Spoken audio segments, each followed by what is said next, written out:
YouTube continues to demonetize many videos. If you like this channel, please click on my Patreon page, link in the description.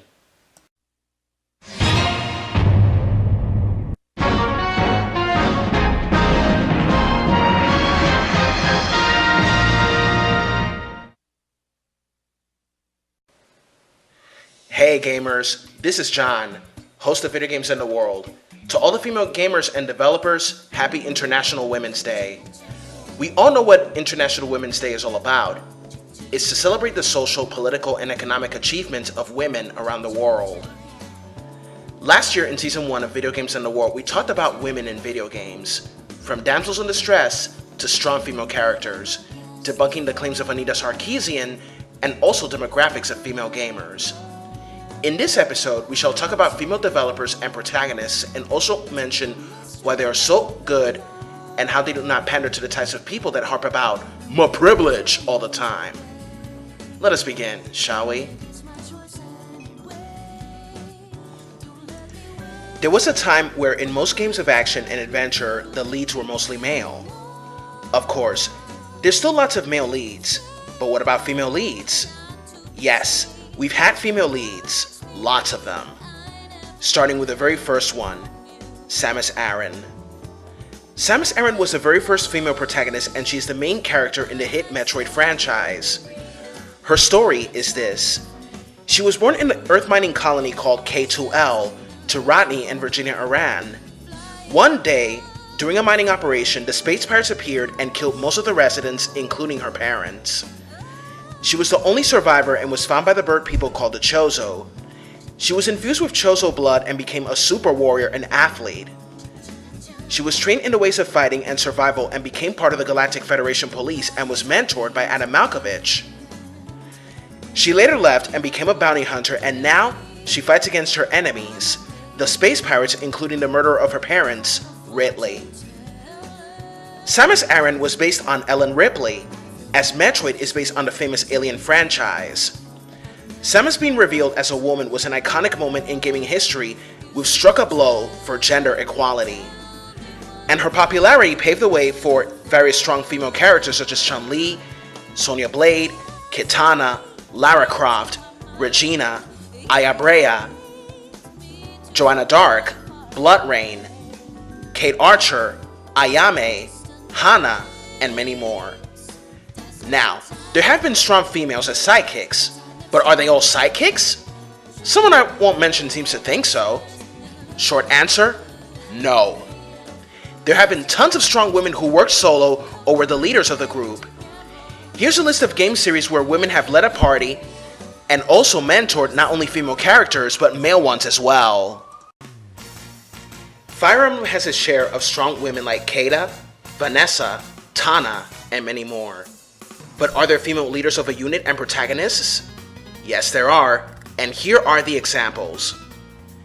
In Fire Emblem, the Blazing Sword for the Game Boy Advance, we are introduced to Lindis, or simply Lyn. Lyn is from the plains of Sakai and goes on a journey to meet her grandfather, who is a noble lord named Hausen. Not only she would avenge her tribe against the bandits, but she will also meet two knights, Zane and Kent.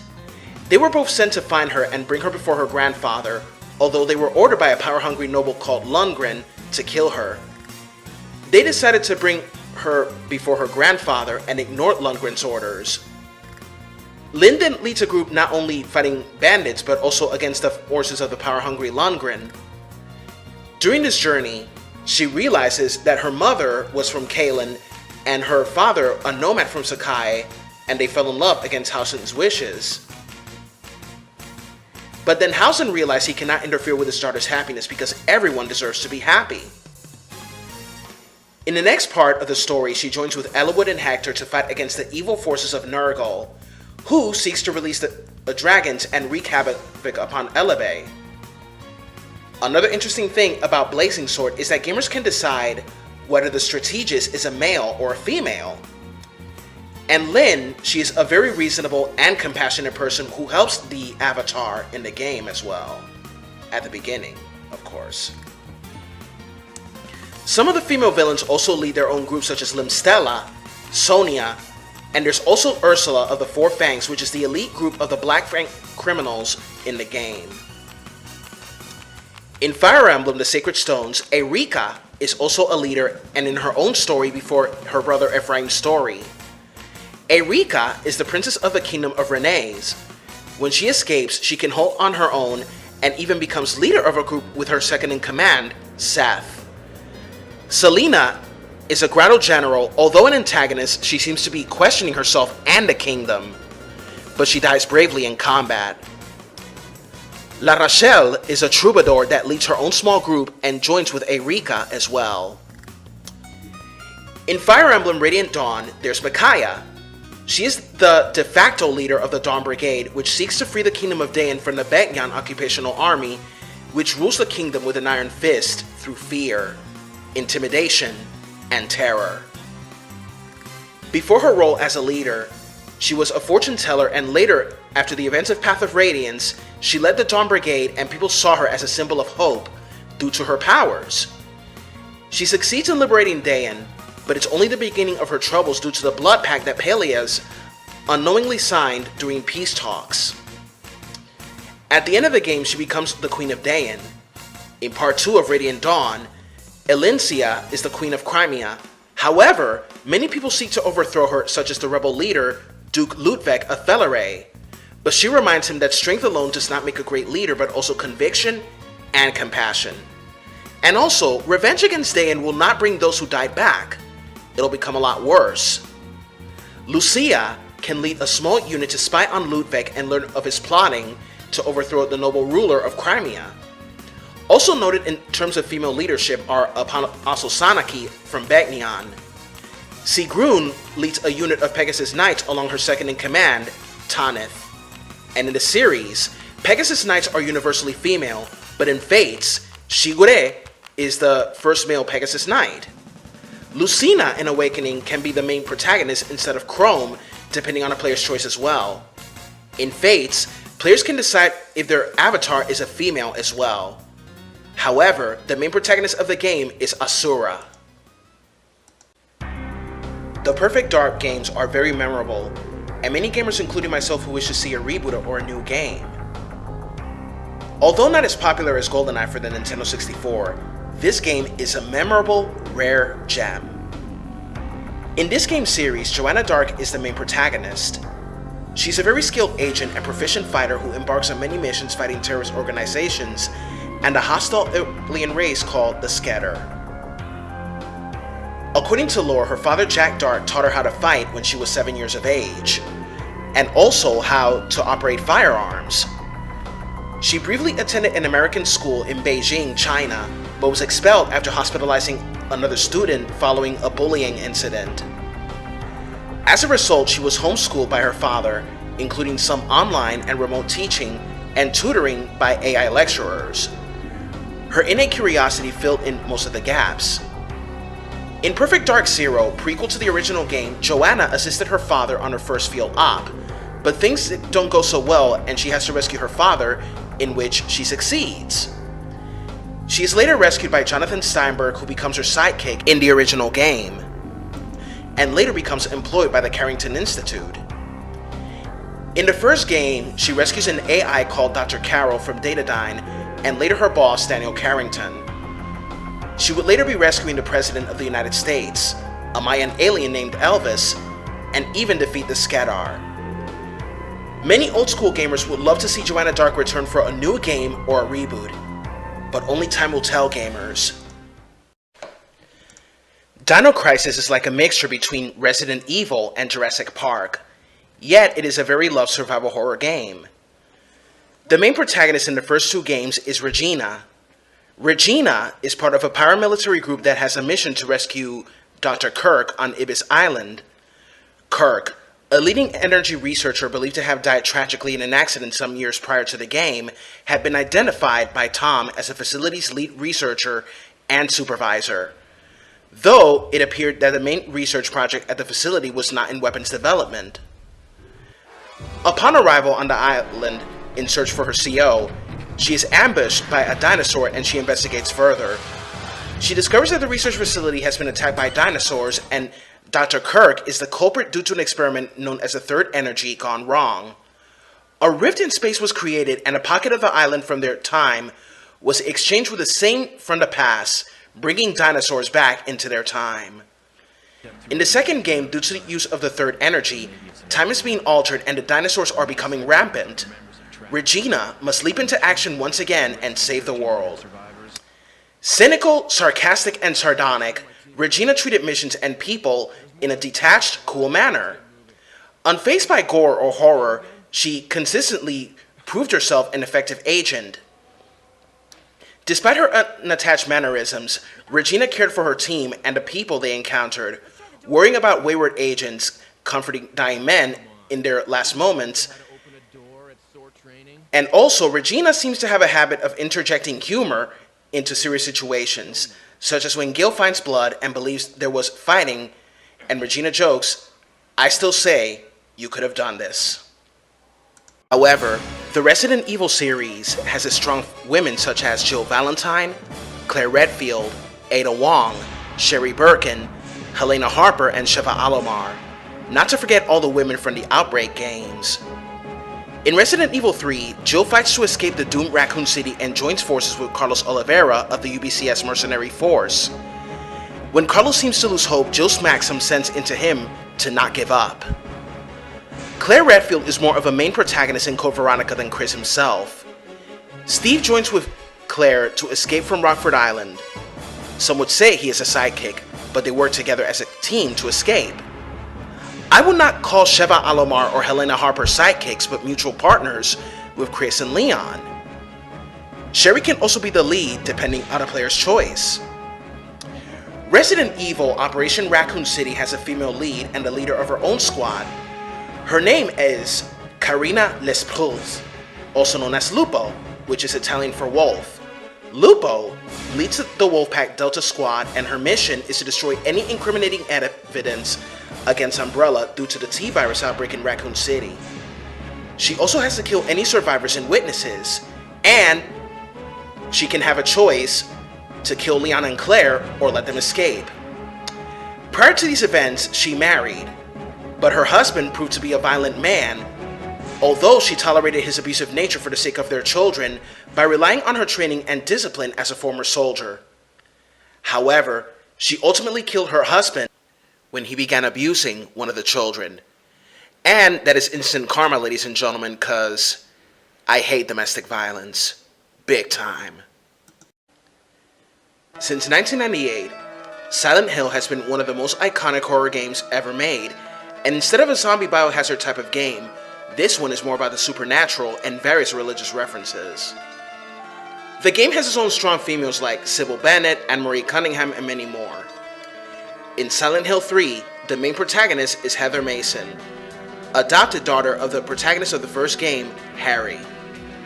Heather is a seemingly normal and carefree girl who loves to shop. She has a few rough edges and tends to be blunt with others.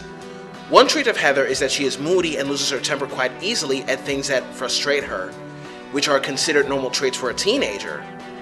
Heather has a sharp tongue and can be very snarky, sarcastic, and humorous, such as her joke to Douglas in a normal ending. Heather has a great love for her father as he raised her on his own. She jumps to Harry's defense when Vincent criticizes him.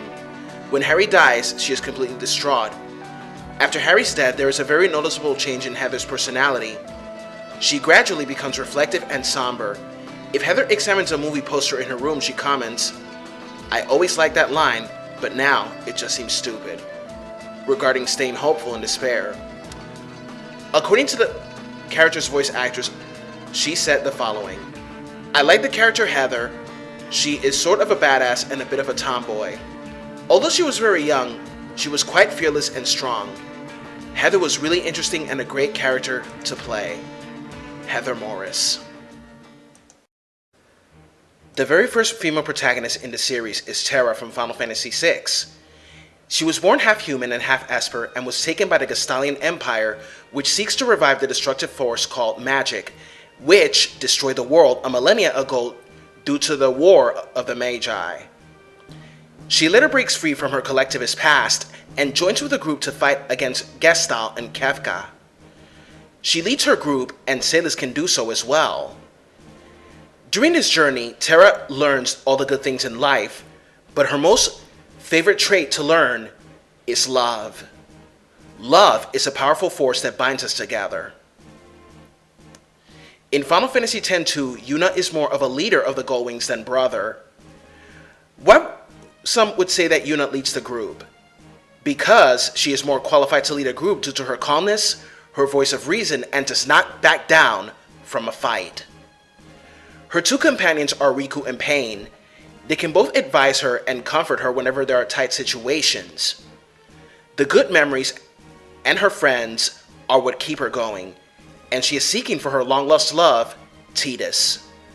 Final Fantasy XII has Princess Ashe, who leads a resistance army against the Arcadian occupation. She with Vaan, Basch, Penelo, Balthier, and Fran journey around Ivalice to find a way to defeat Vayne. If Vaan interferes in a conversation, she would tell him to shut it. Final Fantasy XIII has Lightning, who leads the group on a journey to overthrow the Sanctum.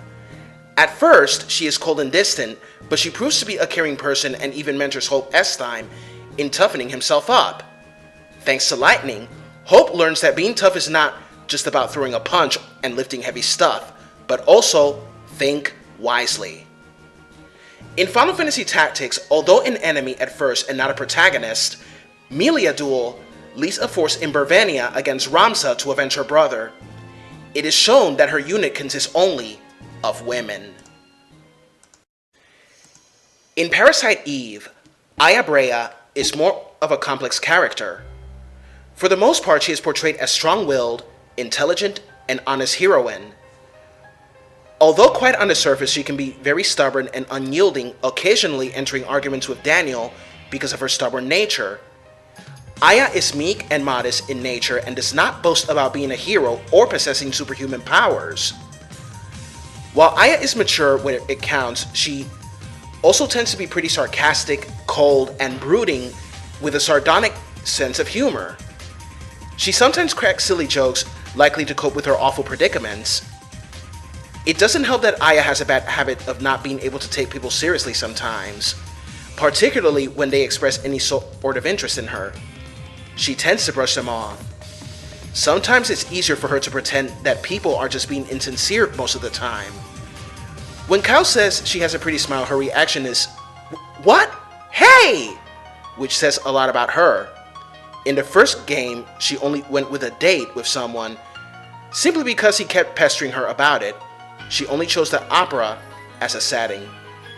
Aya can be sensitive, compassionate, kind, and she is fairly forgiving. She can be gentle and nurturing, almost maternal, especially with children. She does like kids regardless of the fact that she's never had any herself, and treats Eve Brea in a caring and almost motherly manner, although Aya prefers to think of her more as a sister than a daughter. She approaches with a welcoming nature to most people. Eve and Kyle are essentially her family. Aya is shown to have very humanitarian and altruistic attributes. Aya couldn't care less about the things like race, class, and all the other things humans divide themselves with when the extinction of all life is at stake. And that is something that we humans should be doing. We should not reduce people to their outward appearance, be they white, black, Hispanic, Asian, be they males or females, and also whether be they straight, lesbian, transgender, bisexual, or gay. That's what we should be doing. There are various other female leads that are very memorable, such as Max Caulfield for her friendly and calm nature and how she uses her time traveling skills for good. But messing with time can have severe consequences, and she has to make the ultimate decision: either sacrifice her friend Chloe or the town of Arcadia Bay. Cassie Cage has a very brash and cocky attitude like her father, Johnny Cage, but she is shown to care about her teammates and her parents. She would not let Shinnok kill her father, and she defeats his corrupted form at the end of Mortal Kombat X. Chloe Price is dealing with tough issues such as not getting along with her stepdad, the loss of her father, adapting without the presence of her friend Max, and even falling for Rachel Amber. Ayame of Tenchu changes from a laid-back girl into a more mature, accepting woman. Princess Zelda in Ocarina of Time can mentor Link as Sheik and leads a band of pirates in The Wind Waker as Tetra. And it is also known that in MMORPG and other RPG games, players can decide if their avatar is a male or a female, or in games like the Pokemon series since Pokemon Crystal, players can select the trainer to be female. Although not a protagonist, in the first Metal Gear Solid video game, Meryl Silverberg was a sidekick, but in Guns of the Patriots, she leads a small unit called Rapper Troll 01 and ends up marrying one of the teammates, Johnny. And from Resident Evil 0, there is Rebecca Chambers, a rookie police officer who teams up and works together with Billy Cohen. The more she learns about him, the more she believes in his innocence, and we see that she has a strong sense of justice. Is game developing a man's world only? Of course not. There have been, and there are, female game developers that are influential in the gaming industry in the most positive way, won various awards and made best-selling, award-winning video games. Others have said how games can make a positive influence in one's life. These are the most well-known female game developers that created such fantastic games. Donna Bailey is the first female game designer. Along with Ed Logg in 1981, created the arcade video game Centipede. As a young programmer, Bailey was hired by General Motors and trained in assembly language programming. She worked there for 2 years on displays and microprocessor-based cruise control systems. She became interested in Space Invaders and the world of arcade games, another application of the work she was doing at GM. She found out that Atari was using the same microprocessor in its games. In 1980, Bailey joined Atari's coin-op division, where she was the only woman. In an interview, Bailey recalled that Atari had a notebook of possible game ideas at the time. Of the 30 or so entries, the only one without lasering or frying things was a short description of a bug winding down the screen. It didn't seem bad to shoot at a bug. Bailey left Atari in 1982 and went to work at Vidya, later renamed Centa Technologies, founded by 3 former Atari employees. In 2007, she was a keynote speaker at the Women in Games International Conference. Bailey holds MED and MA degrees and taught as a faculty member in the Department of Rhetoric and Writing at the University of Arkansas at Little Rock until her retirement. Carol Shaw is one of the first female game developers of the video gaming industry. While working at Atari Inc. in 1978, Shaw designed the Unreal Polo game and designed 3D Tic-Tac-Toe the same year, both for the Atari 2600. Her official job title at Atari was Microprocessor Software Engineer. Later, she joined Activision, where she programmed her best-known game, River Raid. According to the River Raid manual, she is also a scholar in the field of computer science. Brenda Romero worked in the industry in 1981. She climbed the ranks to become lead designer on the influential and award-winning RPG, Wizardry, and went on to work for Atari on the Dungeons & Dragons series. She currently serves as program director for the Masters of Science in Games and Playable Media program at the University of Santa Cruz, and has developed a series of non-digital games, as well as being active in the study of sex in video games and historical archiving. Kiki Wolfkill is the current executive producer of the Halo series of games at Microsoft. She also served as an art director for Microsoft projects including Project Gotham Racing, Mass Effect, Gears of War, and Forza Motorsport. It has been her task to spearhead the 343 Industries team, not only on Halo 4 and beyond, but also to keep track of the spin-off comics, novels, and other material that make up the franchise. Wolfkill's next work will presumably be the sequel to Halo 4. Amy Hennig is one of the most loved and appreciated video game developers due to creating these best-selling games such as Uncharted, and also contributed to the Jak and Daxter series of games. Recently, she was planning a Star Wars video game. Unfortunately, the project didn't go into production, which EA put its nail in the coffin with Star Wars, shortly after Battlefront 2, of course, as well. Jay McGonigal is the author of the book Reality is Broken. She is also well known for advocating the use of mobile and digital technology to channel positive attitudes and collaboration in a real-world context. Aya Kyogoku is known for games such as Animal Crossing, Four Swords Adventure, Twilight Princess, and the wizardry title Tale of the Forsaken Land. Corrine Yu is also known for games such as Borderlands and was hired by Microsoft's 343 Industries division as Halo 4's lighting designer and facial animator. She now works for Naughty Dog as a graphic programmer. Janelle Jacques is well known for her work with games like Dungeons & Dragons scenarios after starting out as an editor of a fanzine that moved to the video gaming world in the 1980s, where she designed conversions of many popular games such as Pac-Man and Donkey Kong for the ColecoVision home arcade console. She also has worked for Electronic Arts and other large game companies throughout the 1990s and 2000s, including doing art and design for Halo Wars and Age of Empires 3. More recently, she was the lead level designer for the World of Darkness MMO and is founding member of Old School, a game development studio formed by 4 female veterans of the gaming and tabletop game industries. Rihanna Pratchett worked with Heavenly Sword and was a main writer and co-story creator for Mirror's Edge, and the lead writer for the 2013 reboot of Tomb Raider.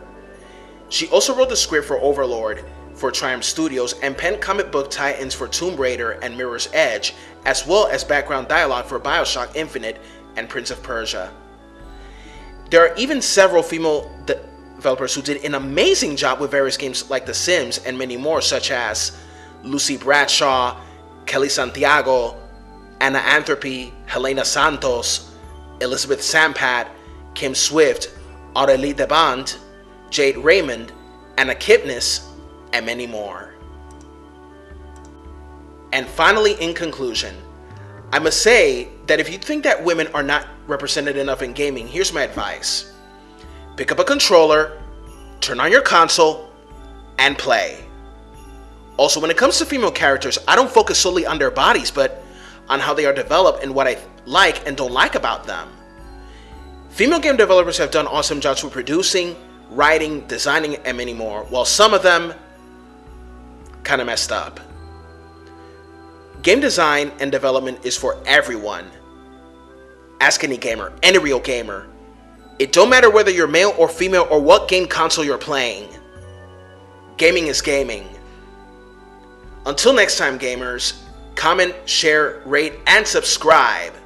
This is John, host of Video Games in the World. Have a good one. Bye-bye.